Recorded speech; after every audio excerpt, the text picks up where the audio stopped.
Good morning. So we'll move into the library with Ms. Pat Belmar and Ms. Donna Belly. Over to you both. Go for it. We'll get that part out of the way. I know you want to share some other things with them. But as you can see, we, actually asked less than we did last year. And it's mainly because there was a decrease in the, wages, but that was just due because we had a personnel change. We had one that was making, more salary that actually moved to our ARL, our regional office. So when the, next position came for, when Samantha took over, she did not have as many years of experience in her salary. So that's why we were able to, show a decrease in salaries. The retirement though is going up again. And I have not yet got a firm number, but it's 15 point something. So you'll see there, I rounded it to 16% to cover that. And our group insurance, it's showing a decrease, but that's because of the change in the personnel. We're still in that, where we lost municipal insurance trust for, counties and municipalities, and we had some things in place last year. We've already got notice that, our Blue Cross, we've met, they're working on that renewal. But since we had such a high deductible, we had a gap type insurance. Well, that person that came on board was all trying to come with all these municipalities, they've already dropped out. They will not renew this year. So we got advice from our underwriters, and they said that we should probably factor in at least a 15% increase. So that's a guess there for insurance, but we did the best we could on that. We did show a little bit of increase on the telephone and internet, and that is because and I'm not an IT person, so I don't know if I can explain this, but we have a third party that works with the roof rates with internet, and we had been trying to cover those funds for the last several years with some non-recurring grants from the state, and that money's running out. So we have put a little bit of increase in all of our municipalities, counties and towns for that, just to cover the internet, where the regional office had been paying that 100% in the past, so we had factored in a little bit there. And things like library supplies, you'll see $400. That's just for some things that Ms. Pat likes to see for her library. But when you talk about supplies like paper, toners, library cards, all of that is furnished with state money. We don't ask for, we try to cover as much of those type of expenses as possible all the way across the board. And so that was the reason you'll see the increase in programming. We went from 1,500 to 2,000. Ms. Pat does a wonderful summer reading program. Those vendors and things like that are more expensive. We'd like to see her continue to draw people in with her programs as far as children, summer reading, adults. So we put, because there was a savings across the board, we put a little bit of increase there. And I just wanted, like books, they spend more than $2,500 a book. That amount might last them 5 to 6 months. We pick up state money from there on out for the audiovisual, the ebook, things like that. That ebook is where you can go in and you can rent, the digital books. Well, you don't rent them, they're free. All those services are free. That one particular line item cost the region over $10,000. We just try to pass on just a small amount to each of the 7, libraries. So a lot of those costs are, of course, picked up by the state monies. So that's mainly just to give you an idea of this is some of the things that only the counties you all pay, that state money picks up other items. My biggest thing today to ask, you'll see utilities. We were under budget over, I think, the region picked up over $1,000 in utilities for the county because they went over, in utilities. And I think we discussed this last year, but if there would be some type of energy audit or something, maybe through Dominion to look at that building. But Gates County is the most expensive building Wow. that we have to operate. And has been since they built the building. Did not change that utility number from last year to this year, because it looks like the 16,000 is gonna about a few more months to go, but it looks like we're gonna be able to, meet the utility bill for that this year. But that is something that, We've had parking lot lights out, we know since October, don't know how far last summer, but they were out. Ms. Donna has spent hours literally on the phone talking to Dominion, saying, how can we get those lights back on? Because it makes a dark place. Well, little by little, last week we got the last one Okay. lit up. One of them, the man told me, up in the top of the pole, it's something had broken, and so birds had gotten in there, that wires were involved. He said he had to call somebody, they had to lift the pole, I can't envision this, lift the pole, get the wires all straightened out and whatnot. And then he came last Thursday, I believe it was, and fixed the last two lights that were not working. But that's an awful long time Yes. to wait all through winter. And you don't know how much they're charging for, well, Fixing it. the latest on that is because I have a work request number that was issued back last September with Dominion.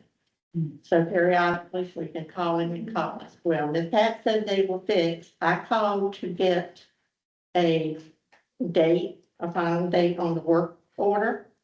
And they're still showing it's open, and it has not been completed. Because once they gave me a completion date, I was gonna ask for a refund from September the 20-something that I have on record. They also had the same work request number. And I'm going to try to get some type of refund issued from September to For the April. yeah. right, But they were still showing the ticket open when I called back, well, they, so. like many workmen, come, look, sometimes fix whatever it is, but never come in and speak to us and let us know what's going on, what was wrong, what we, that kind of thing. So the other morning when I came to work, the young man had just driven up. So I went over and talked to him, and that's when he told me about that wiring thing and so on. But they don't stay very long, so we may or may not see them if we're really busy in the library, which we are sometimes. And we never know they've been and gone, and, And it is a separate schedule on the Dominion bill, so I know every month what I pay for the lights separate from the building, the parking lot lights. So I know what I paid from September to now, and I'm gonna be working on that. I may have to ask for you all. I was gonna say, if I said you that- just keep us informed. Can you make it, I may complain, but I might, you can complain on that. Yesterday, I had a government liaison person from Dominion Power visit my office Mhm. and said, if there's anything we can do to help you. I bet you didn't mention us, did you?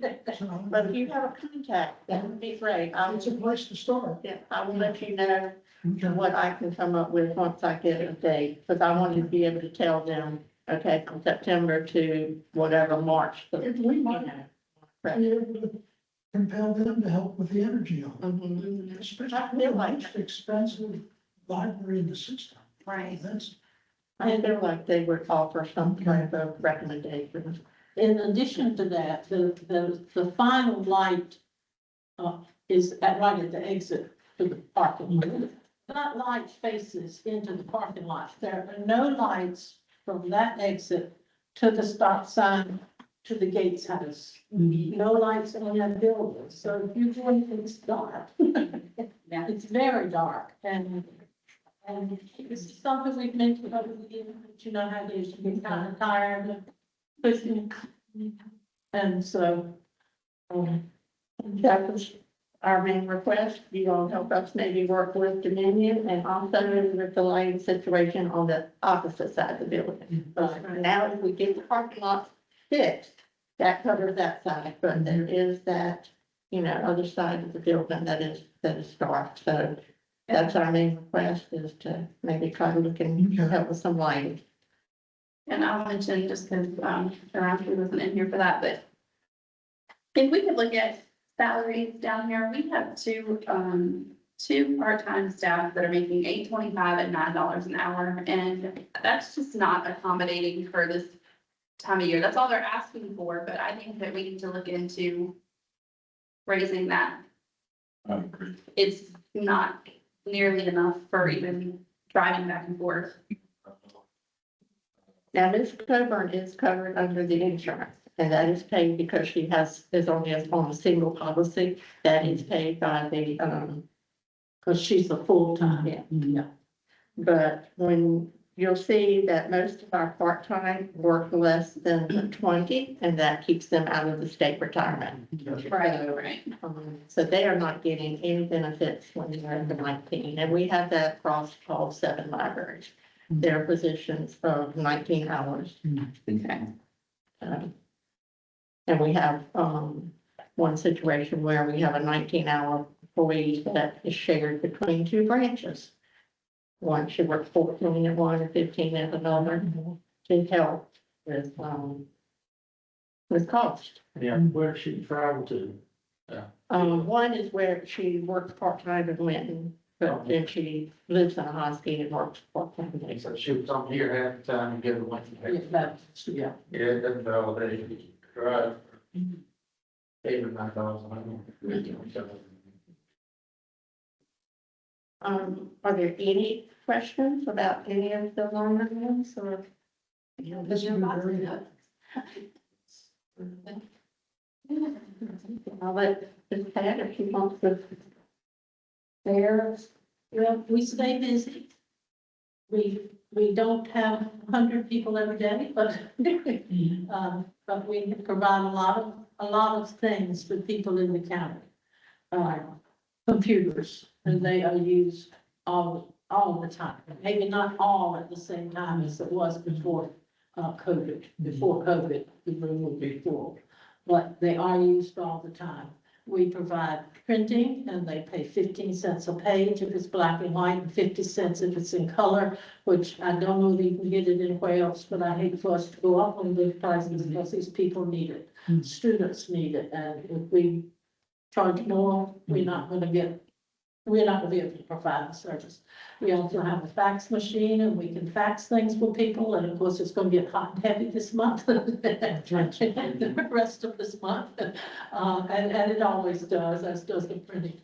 And that's a good thing to have too, because I don't know of anybody that does faxing for the public. Just walk in the door and do. I know a couple of years ago, Jonathan called me and said, what do you charge for fax? Because we've been putting that out for, and I don't know if anything's changed since then, but and people say, I don't know where to go. I said, come see us. We do printing and copying, and we can do scanning, and we help a lot of people scan stuff, and then they take care of the business. So, from a business kind of thing, we are very helpful. well, you're a service organization. Yes, exactly. Excellent service. But we also have a number of wonderful programs that go on in our library. Through Smart Start, the Alliance for Children, we have a learn and play. Every Tuesday morning, the children from 0 to 5 are invited to come and to learn and play. They have story time, they have craft time, they play. The parents stay with them, of course, but it's a lovely program. This is the second year we've been involved in that, and it really is great. Doesn't cost anybody anything, but if any of your parents, that you can feel awfully lonely sometimes, but when you get in a group like this, you learn, hey, I'm not the only one that only has 5 cents in the bank account, or I'm not the only one that had to stay up all night with another child that was sick and that kind of thing. So, we've always had those programs, but this is one that is certainly welcome. We also have a STEM night once a month. Mr. Kopecki and his family bring stuff. They provide it. Right now they're building some kind of little automobiles and his grandson said to me yesterday, because he's trying to finish them up. That didn't get finished in 2 months. And he said, these screws are really small. And if you drop one, you know how that is. Linda Hoffler has had Gates County History class, which has been wonderful. This is the 4th time she's done it over the last 6 years, I think. We old people have really enjoyed it, but people said, my child took that class and I want to know what they learned. And you know, if you come tonight, she's going to have some Gates County history and trivia for you. She was asking me some questions before I left. I said, I gotta go. But she does a wonderful job, and a lot of people come to the library, you'd be surprised, that want to do their family history. Now, some walk in and say, do you have a copy of my family's history? And I say, have you written it yet? Because somebody's got to write it. But we don't have a whole lot, but usually when people come, whether they're from California or from Arizona or from Hertford County, they find at least one tidbit that they haven't had up to this point. So the ancestry.com is also available through your. Ancestry, but not Ancestry. Right. Ancestry, you have to pay for a subscription, but we have access to a portion of what Ancestry puts out. My sister's done both, and she said, It is limited. it was called Heritage Quest, I think it was, I don't know what it is now. But she said, I can get a lot of things, but we found some relatives over here with Ancestry, you have to pay for that. But that's all right, people come and they do research, and I don't know if you've ever dealt with people who do research on their families, but let me tell you about, and my great grandfather, oh, my 5 times great, listen, we got from a Mr. Roberts who lives in Raleigh, some books about the Roberts family, the Godwin family, and there's another family in there. He has, I told that recently. he has, I promise you, a family history that's this wide and probably that tall again. I showed it to the folks at the historical class the other night, and I said, so those of you that are planning on doing a family history, get on, because you got a lot of work to do. But we do have those things that we have a little genealogy section. Those things are not supposed to go out. And I think you all probably know that we have, the Historical Society had scanned copies of the Gates County Index from 1932 to 1954, I think, in the large volumes, just like the old index was. You need to take it to a table, but folks, let me see if my birthday's in here. Let me see. Oh, that's my wedding picture. You know, really cool to see. But we also have a microfilm from 1955 to 1999 or 2000, I'm not sure. Cal Bryant brought that to us and said, this is on permanent loan. I said, well, what about the years after 20,000, 2000, 20,000, whatever year we're in?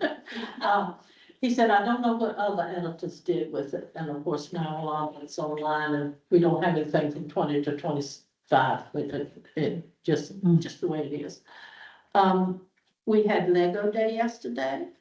Children come in and it's so exciting to watch them make things. She usually has a little theme for them, but they don't have to follow the theme. Yesterday was birds, and one little girl had a bird, something. She said, I'm not finished with it yet. I'm not sure what kind of bird it's going to be yet. So, but they can do anything that they want to. And it's wonderful because they come in and say, now mine has to stay right next to hers because this is an apartment building and we are neighbors. So they tell stories and they do wonderful things.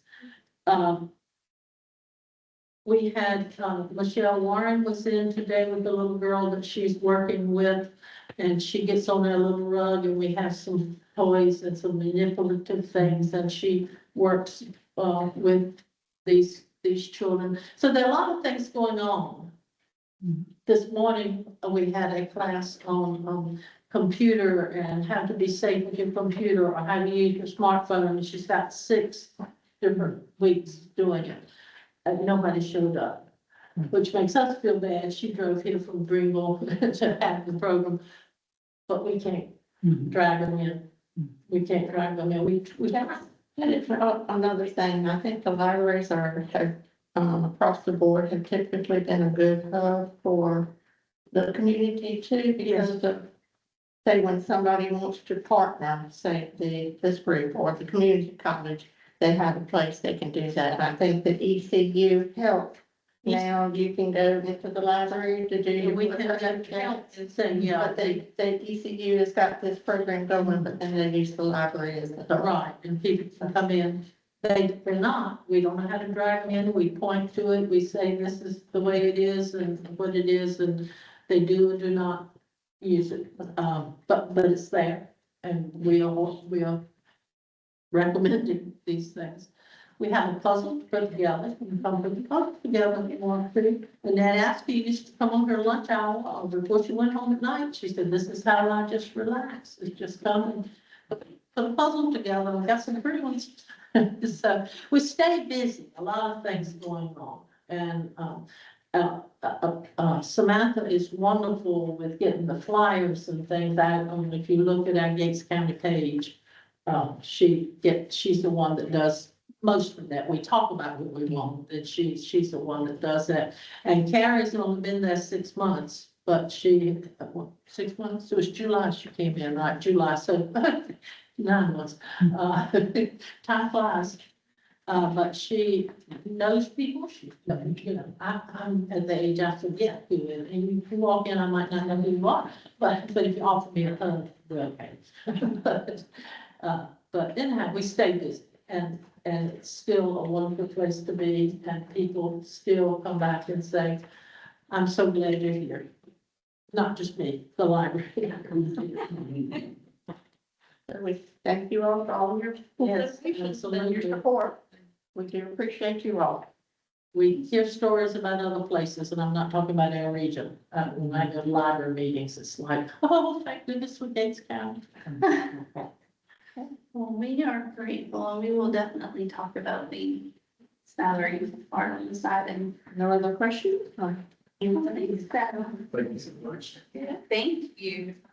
I want your grandson this summer. Yes. I want your daughter this summer. We're going back to the She's making a list. I think this summer, the dinosaurs. well,